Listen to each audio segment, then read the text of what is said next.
बातमी जळगावमधून आहे। धरणगाव तालुक्यातील सातखेडा गावात अतिवृष्टीमुळे शेतात पावसाचं पाणी साचलंय।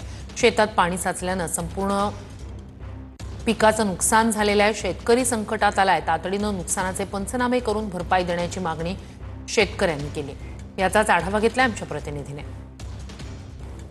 जळगावच्या धरणगावमध्ये मध्यरात्री अतिवृष्टी झाली आणि या अतिवृष्टीमुळे शेतकऱ्यांचं मोठं नुकसान झालेलं आहे। आपण आता धरणगाव तालुक्यामध्ये आहोत आणि या ठिकाणी जर बघितलं तर मोठ्या प्रमाणावर शेतामध्ये पाणी साचल्याचं पाहायला मिळतं आहे।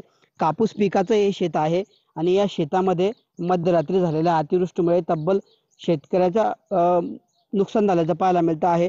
तब्बल गुडघाभर पाणी या ठिकाणी या शेतामध्ये साचलेल्यामुळे आता शेतकऱ्या पुन्हा संकटात सापडल्याचं पाहायला मिळतं आहे। खर्च जवळजवळ 35-40 हजार रुपये खर्च झाला त्याच्यावर। काय झालं नेमकं आता? नेमकं रात्री मध्यरात्री पाऊस पडला, अकाली पाऊस, एकदम जोरानं पाऊस पडला, ढगफुटीसारखं, त्याच्यामुळे पाणी झालं सर्व।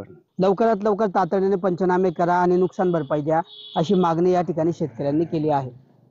किशोर पाटील, TV9 मराठी, जळगाव।